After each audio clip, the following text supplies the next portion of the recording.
For the first time since it was put into place some 8 years ago, two requirements under Baltimore Police's consent decree have been met.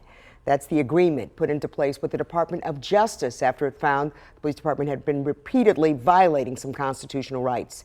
WMER2 News' Blair Sable with us in studio now to explain the significance of this latest update. Blair?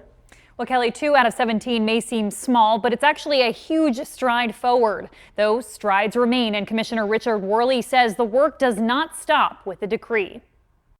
But I think we're going to be the model for policing. We're headed to that direction, and in five or 10 years ago, I'd have never thought that.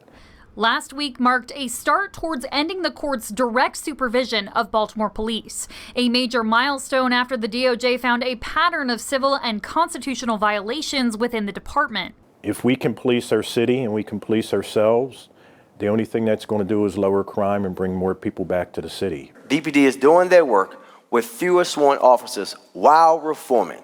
That's especially meaningful as we mark 10 years since the death of Freddie Gray.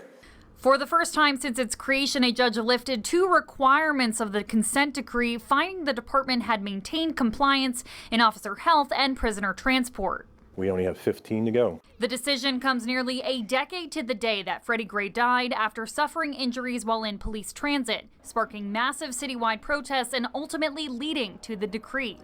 Worley says they've made such good progress he hopes it'll be done by the time his contract is up in 2028. We have 3 others that are in the process of going through the 1 year of compliance.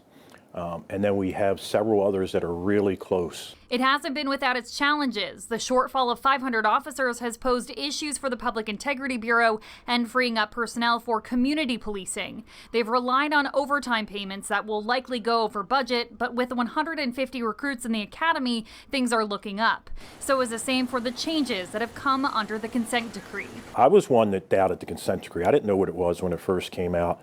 But all it does is give you the blueprint within the Constitution to do constitutional policing.